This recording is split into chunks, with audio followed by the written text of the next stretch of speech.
May 2nd, 1943. Shepperton Film Studios, Surrey, England. Lieutenant Colonel David Strangeways stands in what was once a soundstage for romantic comedies, now transformed into a workshop that looks like Salvador Dali designed a military depot.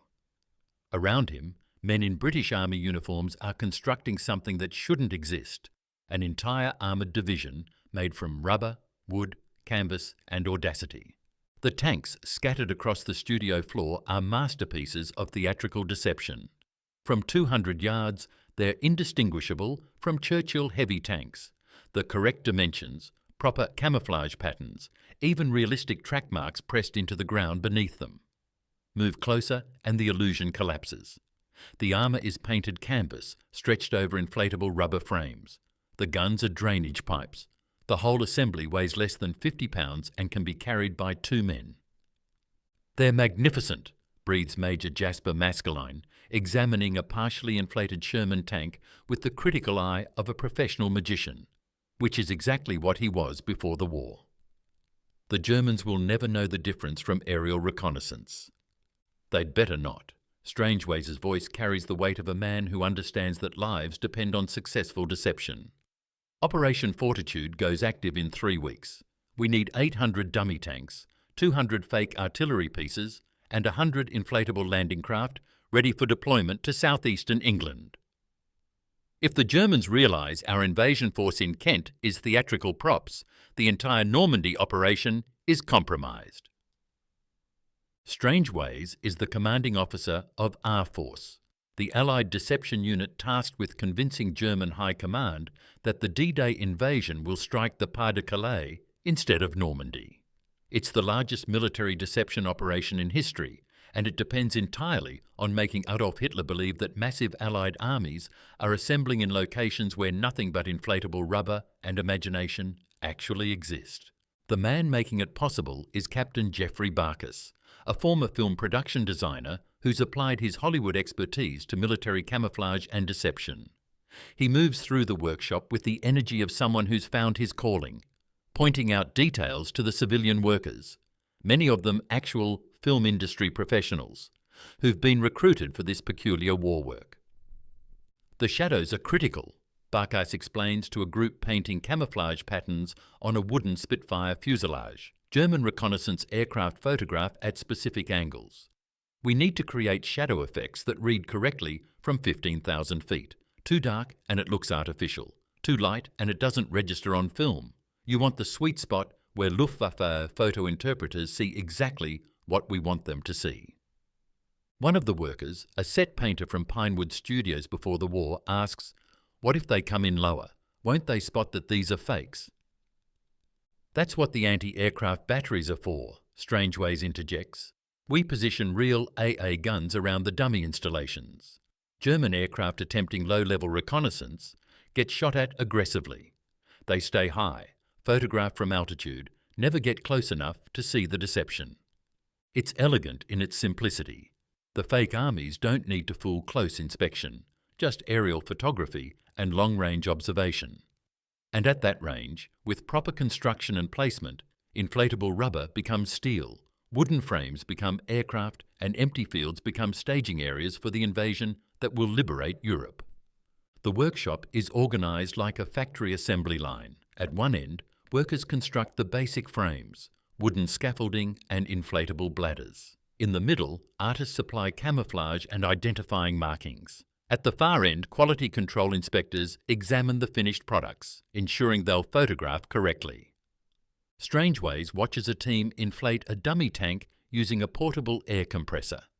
The process takes 4 minutes. The rubber bladder expanding, the canvas skin pulling taut.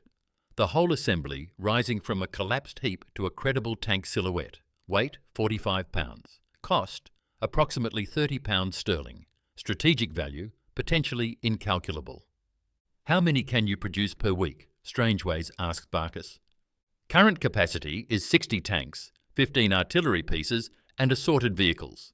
We're establishing 3 additional workshops, 1 in London, 2 in Scotland, which should triple output by mid-May." "Not fast enough.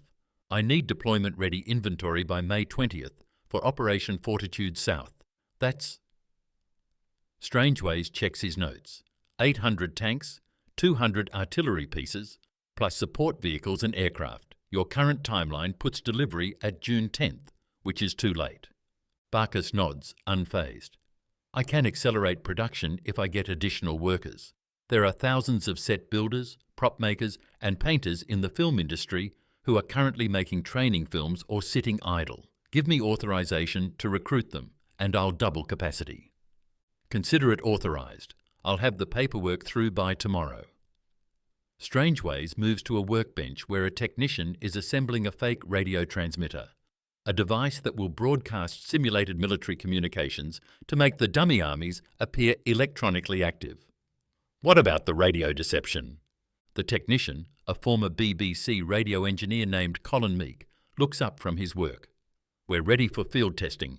The system can simulate an entire armoured division's communications network using just 12 operators and portable transmitters. Message patterns, call signs, encryption characteristics, all matching genuine British formations. German signals intelligence will intercept what sounds like massive radio traffic from units that don't exist. Strangeways picks up one of the portable transmitters, a compact unit that fits in a backpack. And these can be operated by anyone? We don't need specialised signals personnel? The operators need basic radio training, but we've written scripts for the transmissions. They literally read from cards, call signs, code words, fake message traffic. The Germans intercept encrypted signals they can't decode, but which match the patterns of real military communications. Combined with radio direction finding, they'll triangulate transmission sources and conclude there are major formations in Kent and Sussex.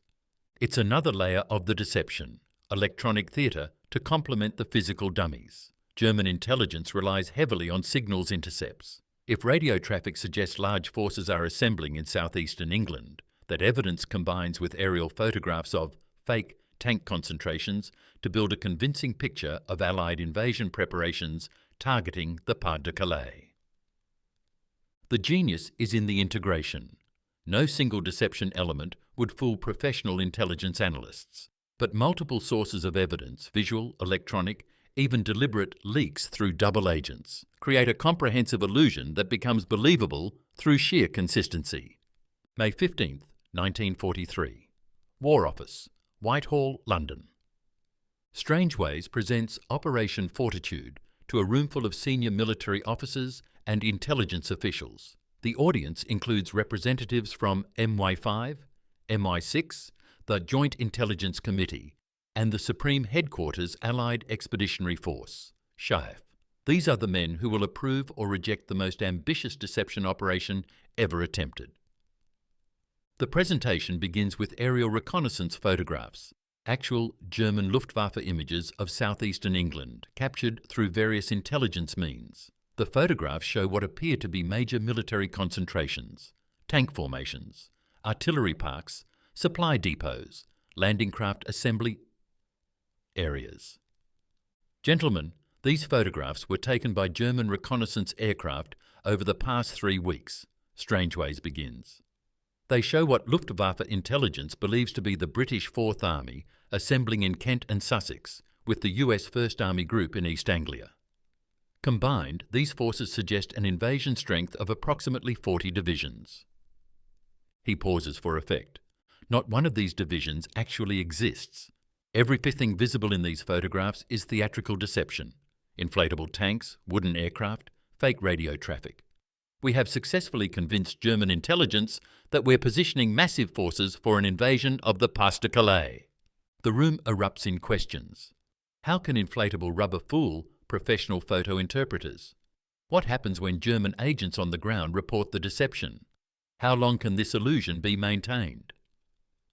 Strangeways addresses each concern methodically. Photo interpretation from altitude depends on recognizing patterns and signatures. A tank from 15,000 feet is a specific shape with specific dimensions and shadow characteristics. Our dummy tanks replicate those characteristics precisely. Luftwaffe interpreters see what they expect to see: invasion preparations. As for German agents, we control them. MI5's double-cross system has turned every German spy in Britain. The agents Germany thinks are reporting on our preparations are actually feeding information we've scripted. They confirm the dummy armies are real because we tell them to confirm it. And the timeline, we maintain the deception through D-Day and beyond.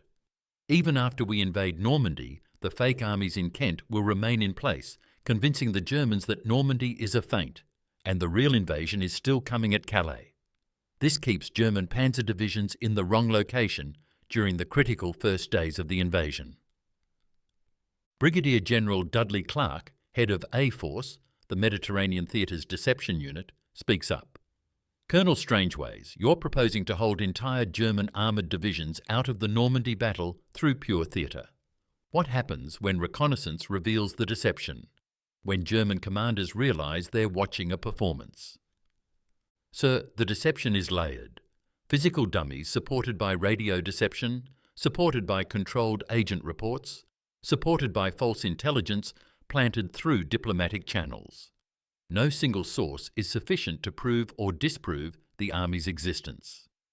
The Germans would need to conduct ground reconnaissance to definitively establish the deception, which means penetrating British air defences, landing agents we'd immediately capture, or sending commandos who'd find exactly what we want them to find. The occasional real unit mixed among the dummies, creating enough ambiguity to sustain uncertainty. Major General Kenneth Strong, SHAEF's Chief of Intelligence, leans forward. You're gambling that German intelligence will be so convinced by multiple sources of corroboration that they won't question the fundamental premise. That's a dangerous assumption. Sir, we're gambling that German intelligence will do what all intelligence organisations do, build a picture from available evidence, and then reinforce that picture with confirming information while dismissing contradictory data. Human nature tends toward confirmation bias. We're exploiting that tendency at strategic scale. The debate continues for 2 hours. Questions about resources, about operational security, about what happens if the deception fails, and the Germans guess Normandy correctly despite the fake armies. But ultimately, the numbers speak for themselves. If Operation Fortitude succeeds, if the Germans keep even 4 panzer divisions near Calais instead of deploying them to Normandy, the lives saved during the invasion could number in the thousands. Against that potential, the cost of some inflatable rubber and radio broadcasts is negligible. The operation is approved. Production accelerates. June 1st, 1943. Deployment begins. Trucks loaded with deflated rubber tanks and wooden aircraft frames move under cover of darkness from workshops to deployment sites across southeastern England. Teams of specialists, soldiers trained in rapid assembly and realistic deployment, transform empty fields into bustling military bases over the course of single nights. The process is choreographed like a stage production. First, ground preparation. Tyre tracks created with specialised rollers. Earth disturbed to suggest heavy vehicle movement. Areas cleared for equipment placement. Then the infrastructure. Fake fuel dumps, empty barrels arranged convincingly, dummy supply tents, canvas over wooden frames, latrines, actual excavated holes to complete the illusion. Finally, the main attraction. Tanks positioned in realistic formations. Artillery placed in proper firing positions. Vehicles parked as if awaiting deployment orders. Everything positioned to photograph correctly from altitude, everything creating the visual signature of a genuine military force. Lieutenant James Norton, a former theatre stage manager now serving in the deception unit, oversees deployment of a dummy tank squadron near Dover. His team of 12 soldiers can transform an empty field into an armoured assembly area in under 4 hours. The secret is attention to detail, Norton explains to a newly arrived lieutenant learning the deployment process. Real tank squadrons don't park in perfect rows. They're positioned tactically, dispersed to minimise damage from air attack, oriented for quick deployment with obvious command vehicles and maintenance areas. We recreate that tactical realism. He points to a dummy command tank positioned slightly apart from the others, with fake radio aerials and a camouflage net stretched over it. That's the squadron commander's vehicle. Notice it's positioned with clear sightlines to the other tanks. That's doctrine, German photo interpreters trained in British tactical organisation will recognise the pattern and conclude this is a legitimate formation. The new lieutenant examines a dummy Sherman tank, impressed by the craftsmanship. And these really fool aerial reconnaissance? Tested extensively. We've had RAF reconnaissance aircraft photograph our deployments without telling the pilots what they're looking for. The photo interpreters identify our dummies as real equipment 93% of the time. The 7% failure rate is when shadows fall wrong or wind moves the canvas in ways real metal wouldn't move. But from typical reconnaissance altitude, 15 to 20,000 feet, these are indistinguishable from genuine tanks. Nearby, soldiers are creating fake track marks, pressing a specialised roller into soft ground to create the impression of tank treads.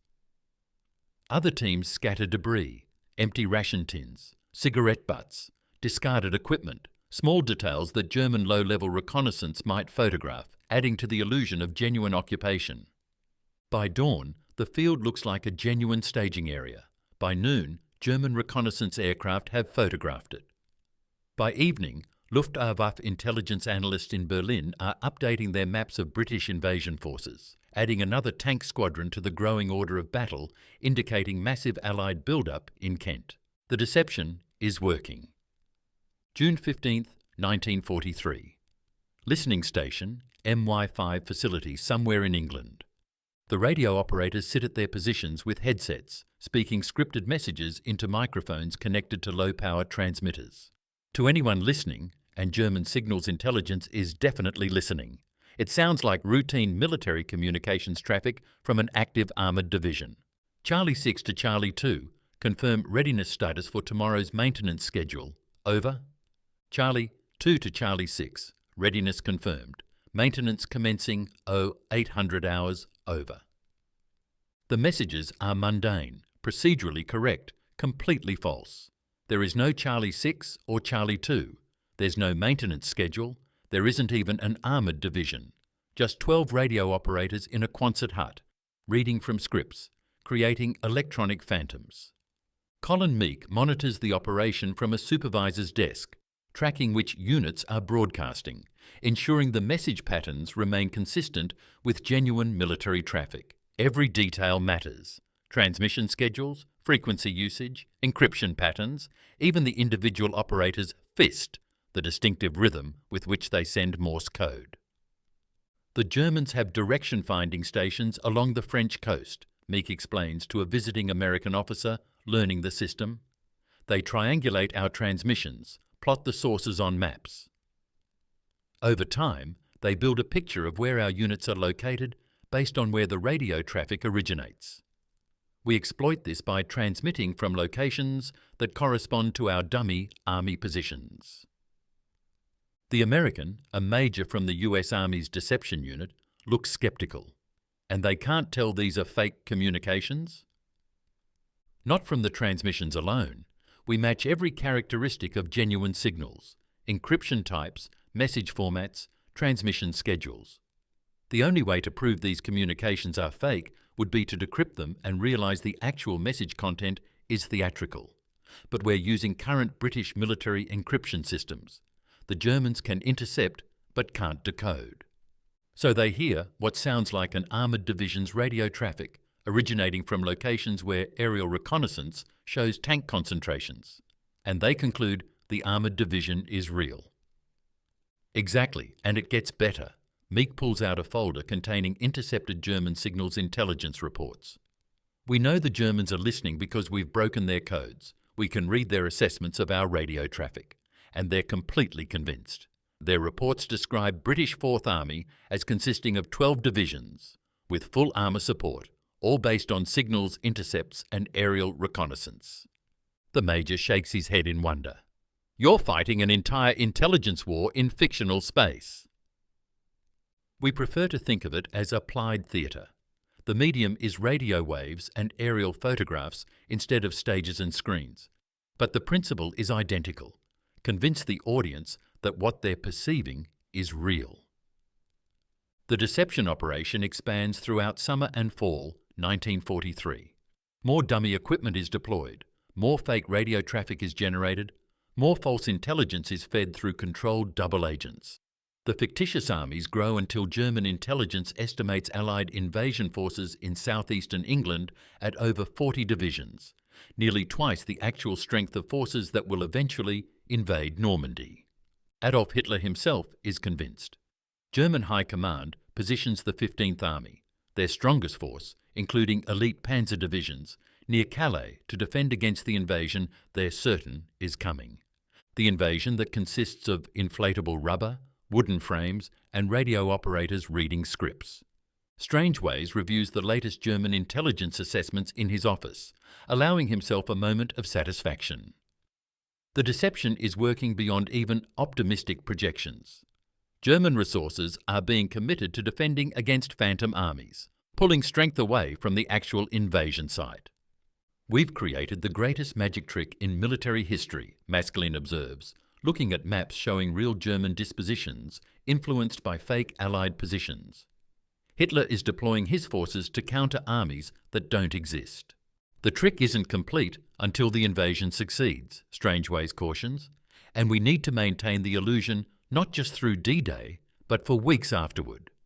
The Germans must continue believing that Normandy is a diversion and the real invasion is still coming at Calais. How long can we sustain it? As long as necessary. The dummy armies stay in place. The radio traffic continues. The double agents keep reporting build-up. We'll keep Hitler looking at Kent while we fight in Normandy, keep his reserves positioned to defend against attacks that will never come. Strangeways looks at a photograph of one of their dummy tank formations, dozens of inflatable Shermans positioned in perfect tactical array, indistinguishable from real armour at reconnaissance altitude. One engineer and some scrap metal. He murmurs, "That's what the intelligence reports will say, when this is declassified someday." One engineer turning scrap metal into fake armies that fooled Hitler. Is that what we're doing? Maskelyne asks. Scrap metal, rubber and canvas and radio waves and carefully constructed lies. But yes, taking materials with no military value and transforming them into strategic assets through pure deception. If that's not battlefield alchemy, I don't know what is. Outside, across southeastern England, the phantom armies wait. Inflatable tanks that will never fire a shot. Wooden aircraft that will never fly. Radio transmitters broadcasting messages about operations that will never occur. But they're already winning the war in ways that bullets and bombs cannot. They're repositioning entire German armies through pure illusion, creating strategic advantage from theatrical props and imagination. The greatest magic trick in military history is approaching its climax, and the audience in Berlin has no idea they're watching a performance. September 3, 1943. Eyemouth, Scotland. The fishing village sits on Scotland's eastern coast, unremarkable except for the sudden appearance of what looks like a major Allied naval base. Landing craft cluster in the harbour, dozens of them, their distinctive boxy profiles visible from the air. Supply depots line the waterfront. Barracks house what appear to be thousands of troops preparing for amphibious operations. From 3,000 feet, it's entirely convincing. From 300 feet, it's obviously fake. The landing craft are inflatable rubber with painted canvas details. The supply depots are wooden frameworks covered with tarps. The barracks are empty shells with fake windows painted on plywood walls. Captain William Turner, Royal Engineers, oversees the installation with the same attention to detail he once applied to designing West End theatre sets. His team has transformed a sleepy fishing village into an apparent staging area for amphibious assault in just 6 days. The challenge with maritime deception is movement, Turner explains to a visiting American naval officer. Tanks can sit in fields looking static, but harbours have activity, ships moving, supplies being loaded, personnel transferring between vessels. We need to simulate that activity convincingly. How? Turner gestures to a crew operating a motorised barge towing 3 inflatable landing craft in a circuit around the harbour. Motion. We move the dummy craft periodically, creating the appearance of repositioning and preparation. We also use actual fishing boats mixed among the dummies. From altitude, the Germans can't distinguish which vessels are real and which are theatrical. The presence of genuine maritime activity validates the fake elements. The American officer, Commander Robert Hicks, US Navy, watches the operation with professional interest. And the Germans are photographing this regularly? Luftwaffe reconnaissance overflight 3 days ago. We tracked the aircraft on radar. It made 2 passes, clearly taking photographs. The intelligence assessment should reach German Naval Command within a week. What do you want them to conclude? That the British are staging forces for an invasion of Norway. Combined with radio traffic suggesting Arctic warfare training and false intelligence about Allied concern over German positions in Scandinavia, we're creating a threat picture that forces the Germans to maintain significant forces in Norway rather than redeploying them to France. It's Operation Fortitude North, the northern component of the deception plan. While Fortitude South creates fake armies in southeastern England, threatening Calais, Fortitude North creates the impression of invasion preparations targeting Norway.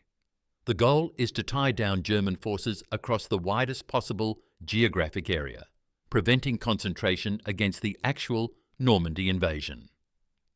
The scale is staggering. Hundreds of dummy landing craft, dozens of fake supply depots, radio traffic simulating 2 entire divisions, and carefully orchestrated leaks through diplomatic channels suggesting Allied strategic interest in Scandinavia, all to convince German High Command that Norway faces imminent invasion. The beauty of the Norwegian deception is its plausibility, Turner continues. Norway is strategically valuable. German naval bases, iron ore shipments from Sweden, blocking position against Arctic convoys to Russia. The Allies legitimately want to disrupt German operations there, so when our intelligence suggests we're planning invasion, it fits German expectations. Hicks nods slowly. Deception works best when it aligns with what the enemy already believes possible. Exactly. We're not trying to convince the Germans of something absurd. We're reinforcing their existing concerns, amplifying their fears through carefully constructed evidence. October 12, 1943. Bletchley Park, Buckinghamshire. The codebreakers have delivered another intelligence coup. Decrypted German signals, intercepted and decoded through the Ultra program, reveal Wehrmacht High Command's assessment of Allied invasion preparations. Strangeways reads the translated intercept with satisfaction. Ultra secret German High Command assessment. Allied invasion forces. British 4th Army, Scotland. Estimated strength 8 divisions, preparing for operations against Norway, evidence. Signals intelligence indicates major formations in Edinburgh and Stirling regions. Aerial reconnaissance confirms significant landing craft concentrations at Eyemouth and Dundee. Assessment, Norway invasion probable within 6 months. FUSAG, 1st US East Army Group, South East England.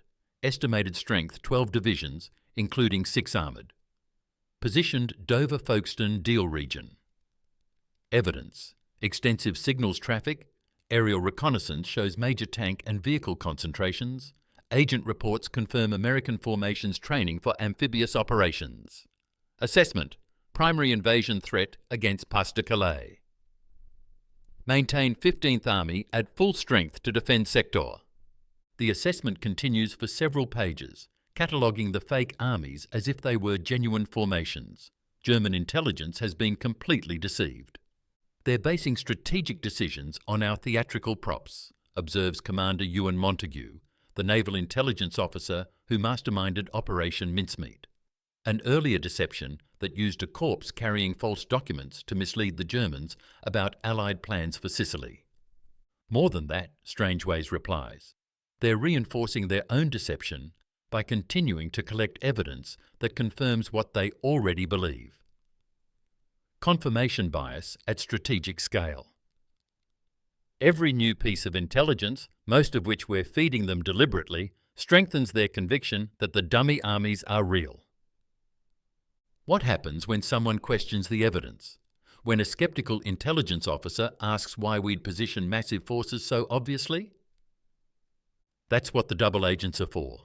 Strangeways pulls out a file containing reports from Garbo, the code name for Juan Pujol Garcia. a Spanish double agent controlled by WWII, who's become Germany's most trusted source on British military preparations. Garbo's reports are masterpieces of carefully crafted misinformation. He describes the dummy armies in vivid detail: unit identifications, commander names, training exercises, morale issues. All fiction, all delivered with the credibility of an agent the Germans believe has unparalleled access to Allied secrets. When German intelligence officers receive aerial photographs showing tank concentrations, and those photos are corroborated by Garbo's agent reports describing the same units, and both sources are confirmed by signals intercepts showing those units' radio traffic, how can they doubt? Multiple independent sources all pointing to the same conclusion. Except none of the sources are actually independent, Montague observes. We control the agents, we create the radio traffic, we position the dummy equipment where reconnaissance will photograph it. It's a closed loop of deception feeding on itself. Welcome to modern intelligence warfare. The side that controls information, flow controls perception. And we control what the Germans perceive about Allied invasion preparations. November 1943. Expansion into Mediterranean operations. The success of Fortitude leads to similar deception operations in the Mediterranean theatre. Operation Barclay creates fake invasion preparations threatening Greece and the Balkans, tying down German forces that might otherwise reinforce Italy. Operation Zeppelin suggests Allied plans to invade southern France through the Riviera rather than Normandy.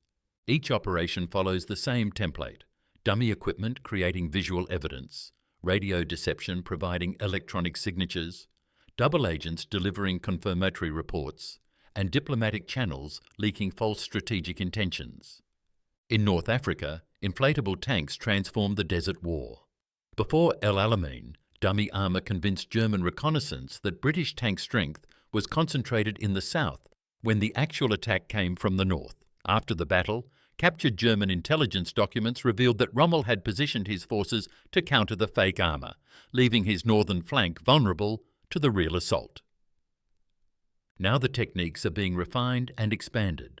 New materials, better rubber compounds, more durable canvas, improved camouflage patterns make the dummy equipment more convincing. Better intelligence about German reconnaissance schedules allows more effective timing of deployments. Improved understanding of photo interpretation helps designers create dummies that photograph more realistically. Major Jeffrey Barkas, the film production designer turned deception specialist, establishes a training program for deception units. Soldiers learn camouflage techniques, proper equipment positioning, how to create realistic bivouac areas and supply dumps.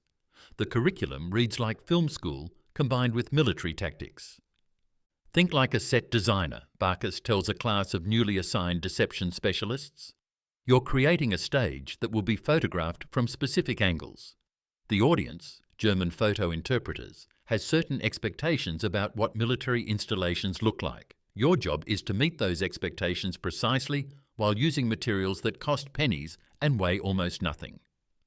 He shows them examples: a dummy 25-pounder artillery piece constructed from drain pipes and canvas that cost £8 to build versus the real weapon's £800 cost.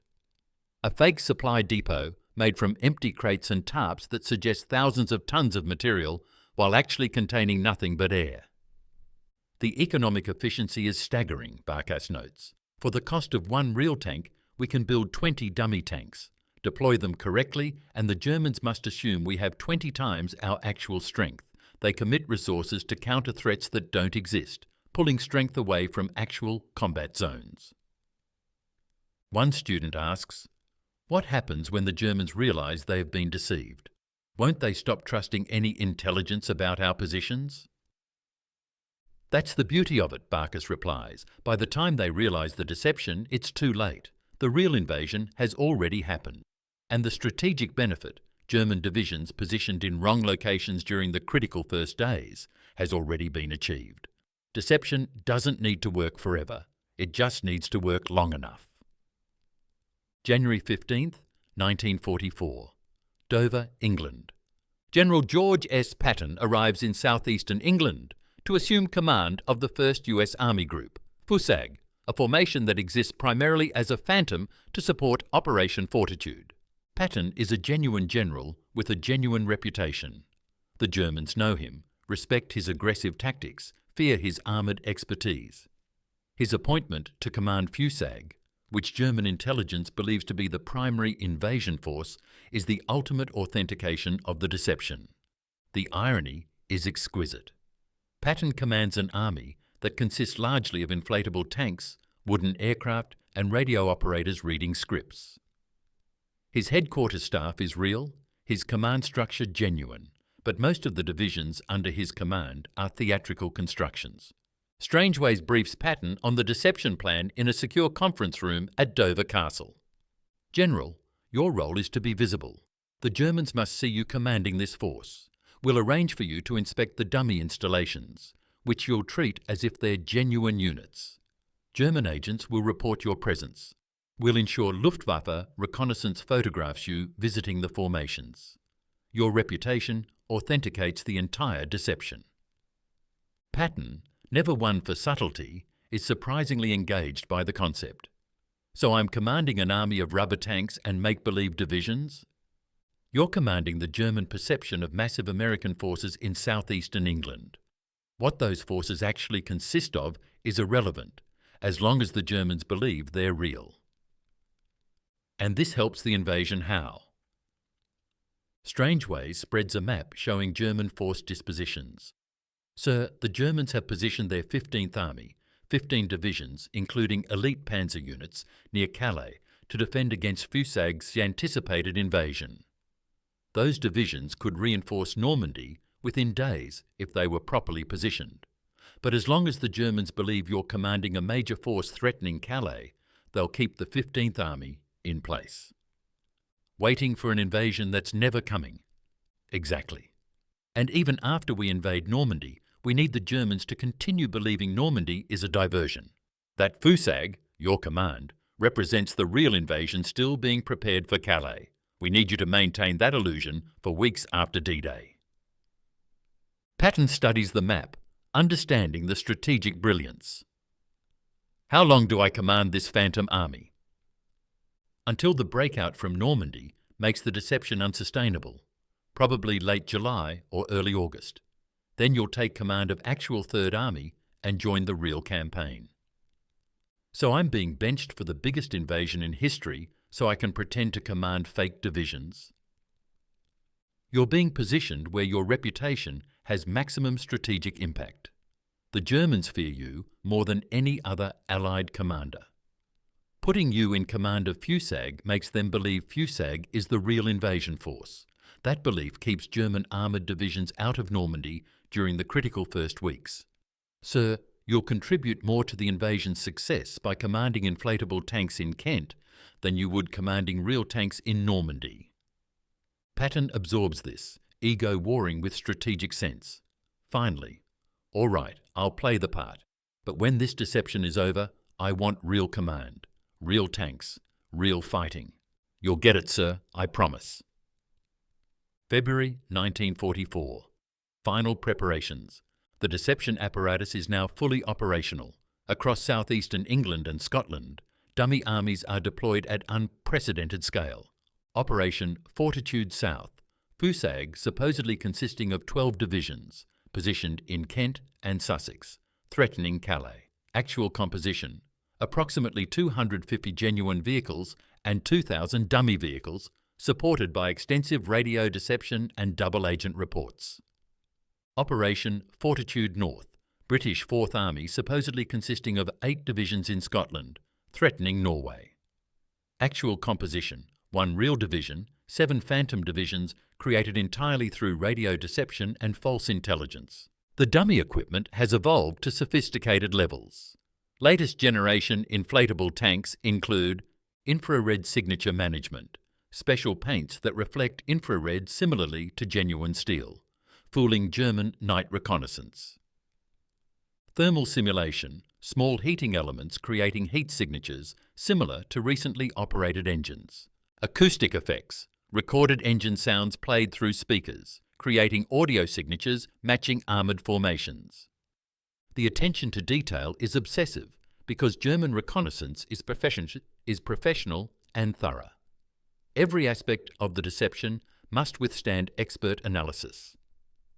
Radio deception has expanded to include 24-hour operations simulating division-level communications, encrypted traffic using genuine British codes, which the Germans can intercept but not decrypt, deliberate security lapses, allowing Germans to intercept unencrypted messages containing false information, direction-finding deception using multiple low-power transmitters to simulate distributed force positions. The double agents, Garbo, Brutus, Treasure and others, deliver a steady stream of reports confirming the dummy army's existence. Their information is carefully calibrated to be mostly accurate, verifiable through other means, with critical deceptions embedded. This builds credibility while misleading on strategic intentions. By April 1944, German intelligence has constructed a comprehensive picture of Allied invasion forces that is almost completely wrong. They believe the Allies have 60 divisions ready for invasion, actual 37. Primary invasion will target Pas-de-Calais, actual Normandy. Norway faces secondary invasion threat, actual no Norway operation planned. General Patton commands the main invasion force, actual Patton commands mostly theatrical props. Every element of this false picture was carefully constructed through integrated deception, and Hitler has committed German military strategy based on it. Strangeways reviews the final pre-invasion assessment with grim satisfaction. We've created the most elaborate lie in military history. Now we need to make sure it holds long enough for the truth, the Normandy invasion, to succeed. The greatest magic trick approaches its critical moment. June 6, 1944, 6:30 hours, Dover, England. While the real invasion unfolds on the beaches of Normandy, the phantom armies in southeastern England spring into frantic and entirely fake activity. Radio operators increase message traffic volume by 40%. The scripts they're reading suggest Fusag is preparing for immediate deployment, landing craft being loaded, tanks moving to embarkation points, final briefings for division commanders. All fiction, all designed to convince German signals intelligence that the Kent-based forces are about to launch.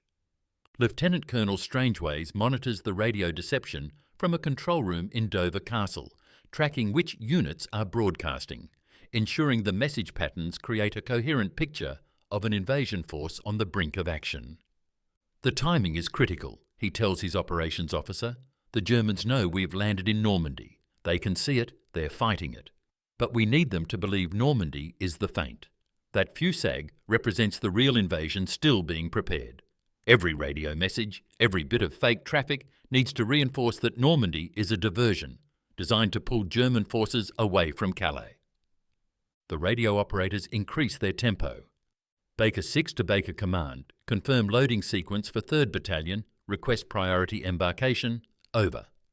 Command to all Baker units, maintain radio silence until 0900 hours, authentication code follows. Charlie 2 to Logistics, require immediate fuel resupply, anticipate movement orders within 12 hours. The messages are urgent, tactical, suggesting an organisation preparing for imminent action. German listening posts intercept every transmission, and Wehrmacht intelligence officers analyse the traffic, trying to determine Allied intentions. Meanwhile, at Eyemouth in Scotland, Operation Sky, the radio deception supporting Fortitude North, also increases activity. The phantom British Fourth Army appears to be preparing for Norway invasion, its radio traffic suggesting amphibious training exercises and cold weather warfare preparations. The goal is to keep German forces dispersed. 15th Army must stay near Calais to defend against Fusag. Wehrmacht divisions in Norway must remain positioned against the Fourth Army threat. Neither force can be quickly redeployed to reinforce Normandy without leaving critical sectors undefended against invasions that will never come. June 6, 1944, 1400 hours, Berchtesgaden, Germany. Adolf Hitler wakes from his customary late morning sleep to news that Allied forces have landed in Normandy. His military advisors are divided on whether this represents the main invasion or a diversionary attack. Field Marshal Gerd von Rundstedt, Commander-in-Chief West, argues for immediate commitment of armoured reserves to crush the Normandy beachhead. But Hitler hesitates. Intelligence reports from the past months have consistently indicated that Allied main strength is concentrated in southeastern England under General Patton's command. The massive Fusag formation threatens Calais with invasion forces that dwarf the Normandy landing. Normandy is a feint, Hitler declares, overruling his field commanders. The main invasion will come at Calais. We maintain the 15th Army in position. No armoured reserves are released to Normandy without my direct authorisation. It's exactly the decision Strangeways and the deception planners hoped for. German strategic reserves, including elite SS Panzer divisions, remain positioned near Calais, waiting to counter an invasion that consists of inflatable tanks and radio operators reading scripts. The hours after D-Day are critical. If the Germans recognise the deception quickly and redeploy their reserves to Normandy, they could crush the invasion during its vulnerable first days. But if the deception holds, if Hitler remains convinced that Calais is the real target, Allied forces gain precious time to establish their beachhead. June 9, 1944, 3 days after D-Day, Calais, France. General Hans von Salmuth, commander of the German 15th Army, stands at a coastal observation post watching the English Channel through binoculars. Somewhere across that water, General Patton commands Fusag, 12 divisions of American and British armour, the most powerful invasion force the Allies can field. German aerial reconnaissance, limited now due to Allied air superiority, has photographed the Kent staging areas as recently as June 5th. The images show massive tank concentrations, supply depots, landing craft, assembly areas, everything indicating invasion preparations in advanced stages. Von Salmuth's intelligence officer presents the latest assessment. Herr General, signals intelligence continues detecting heavy radio traffic from the Fusag formations. Message volume suggests preparation for major operations. We assess invasion of this sector is imminent, possibly within days. And Normandy? The Normandy operation involved 6 divisions.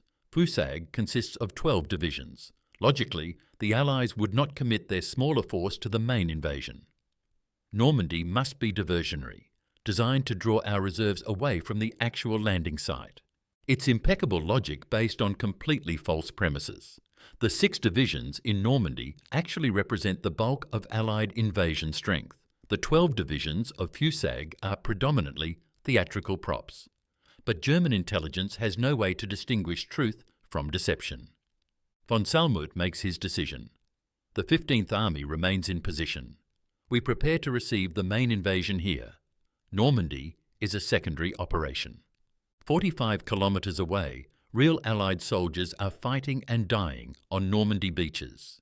And the German armoured reserves that could destroy the fragile beachhead sit idle near Calais, defending against phantom armies. June 10, 1944. Dover, England. General Patton makes a carefully publicised inspection tour of his Fusag divisions. Press photographers capture him reviewing troops, examining equipment, conferring with subordinate commanders. The photographs are deliberately allowed to reach neutral news services, from which German intelligence can intercept them. What the photographs don't show, many of the tanks Patton is inspecting are inflatable rubber. The divisions he's reviewing consist of a few hundred genuine soldiers mixed among thousands of dummy positions. The massive invasion force he's commanding exists primarily in German imagination. But Patton plays his role perfectly. He's never been one for subtlety, and his aggressive persona sells the deception beautifully. The Germans believe Patton is exactly where their intelligence says he is, commanding the primary invasion force, waiting for optimal conditions to launch the real assault on Calais. Strangeways watches from a distance as Patton delivers an impromptu speech to a genuine company of American paratroopers who've been temporarily assigned to Fusag for photographic purposes. You men are going to participate in the greatest amphibious operation in history, Patton tells them, his voice carrying the conviction that made him one of America's most effective combat commanders. When we cross that channel, when we hit the beaches at Calais, the Germans are going to know they've been in a fight. We're going to kick their asses all the way to Berlin." The paratroopers cheer. The photographers capture the moment. And somewhere in German intelligence headquarters, analysts will see the photographs and conclude that Patton is preparing his forces for imminent invasion. After the speech, Patton pulls Strangeways aside. "How much longer do I have to keep up this charade?" "Sir, we need the deception to hold for at least another month, maybe 6 weeks, until the Normandy forces break out and the strategic situation makes Fusag's existence irrelevant. I'm commanding the most expensive theatrical production in history while real fighting is happening in Normandy." "Sir, the 15th Army consists of 15 divisions, including the 1st SS Panzer Division. If those forces had been positioned in Normandy instead of Calais, our casualties on D-Day would have been catastrophic." "You're keeping them out of the battle by making the Germans believe you're about to invade somewhere else. That's contributing more to Allied victory than commanding real tanks could achieve right now." Patton grudgingly accepts this logic. "All right, I'll keep playing make-believe general. But Strangeways, when this is over, I want the Third Army. I want real command, real fighting, and real Germans to kill." "You'll get it, sir, I promise." June 15th, 1944. Bletchley Park.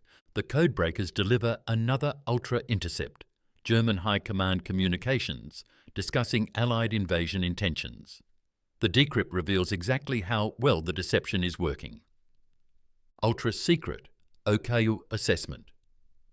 15th of June, 1944. Normandy operations continue but appear limited in scope. Allied forces have not achieved expected breakout from beachhead. Assessment remains that Normandy is diversionary operation. Fusagi positions in Kent remain concentrated and show increased activity. Luftwaffe reconnaissance, limited due to Allied air superiority, confirms major formations present. Signals intelligence indicates preparation for amphibious operations. Agent reports corroborate assessment that Patton commands approximately 12 divisions preparing Calais invasion. Führer directive. 15th Army maintains defensive positions. Calais sector. No armoured reserves released to Normandy without explicit authorization. Primary threat remains Fusag invasion, Pas-de-Calais region. Strangeways reads the decrypt with profound satisfaction. 10 days after D-Day, the Germans still believe the main invasion is yet to come. Fusag, a force that exists primarily as rubber and radio waves, is tying down 15 German divisions that desperately need to reinforce Normandy. "The deception is holding beyond our most optimistic projections," he tells Montague. "We projected it might work for 3 to 5 days after D-Day. It's been 10 days, and Hitler still believes Normandy is a feint." How long can we sustain it? As long as the Germans want to believe it. Confirmation bias is powerful. They have invested so much in the assessment that Fusag represents the main threat that contradictory evidence gets dismissed. Every day they don't attack Calais. They need to believe the invasion is still coming to justify their defensive posture. What happens when Normandy forces break out? When it becomes undeniable that Normandy was the main invasion? Then the deception evolves. We can't maintain that Normandy is a feint once Allied armies are driving across France, but we can sustain uncertainty, suggest that multiple invasion points were planned, that circumstances forced emphasis on Normandy, that Calais remains a secondary objective. Anything that keeps German forces dispersed instead of concentrated against our actual operations. July 1944. The deception adapts. As Allied forces in Normandy expand their beachhead and begin breaking out into the French countryside, the Fusag deception becomes increasingly difficult to sustain. But Strangeways and his team adapt the narrative. Through double agent Garbo, German intelligence receives reports that Fusag's Calais invasion has been postponed due to Normandy operation requiring more resources than anticipated.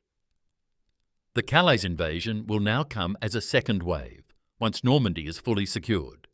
This explains why Fusag hasn't attacked while maintaining the threat that keeps German reserves in position. The radio deception shifts to simulate FUSAG divisions being held in reserve rather than preparing for immediate action.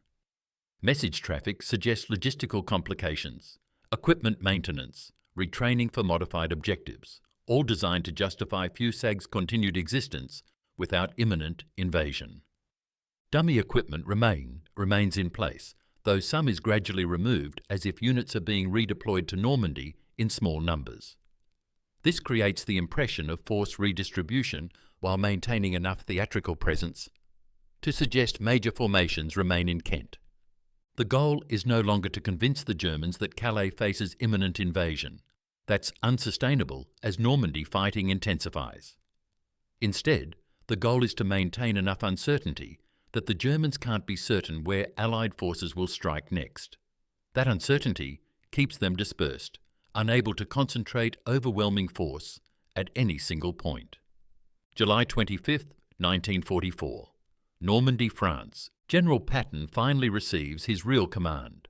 Third Army becomes operational, and Patton trades his Phantom divisions for genuine armoured forces. He immediately launches Operation Cobra, the breakout from Normandy that will eventually carry Allied armies across France to Germany. His first action with real tanks after months commanding inflatable ones? A lightning armoured thrust that advances 60 miles in 2 days, destroying German defensive positions and opening the path for Allied exploitation. This, Patton tells his staff as Third Army rolls through French countryside, is what I was meant to do, not pretending to command fake armies, but actually commanding real tanks and killing real Germans. But even Patton acknowledges the strategic value of his months in deception. The German forces he's now fighting were delayed in reaching Normandy. Delayed because divisions that should have reinforced the front were instead held near Calais, defending against his Phantom FUSAG. The weeks of delay gave Allied forces time to establish their beachhead and build up strength. I suppose, Patton admits grudgingly, that commanding inflatable tanks that kept German real tanks out of Normandy was worth the frustration. August 1944. The deception concludes. By late August, Allied armies have broken out of Normandy and are racing across France. The fiction that FUSAG represents a threat to Calais is no longer sustainable. German intelligence finally recognises that the massive formations in southeastern England were largely theatrical. But by then, it doesn't matter. The critical period, the first 6 weeks after D-Day, when Allied forces were most vulnerable, has passed. The beachhead is secure. Allied armies are deep into France. German forces that spent months defending against Phantom invasions are now desperately trying to prevent the actual Allied advance from reaching Germany. The deception operation that began with one engineer and some scrap metal has accomplished its strategic objective, misdirecting German forces at the critical moment, creating time and space for the real invasion to succeed. Final accounting.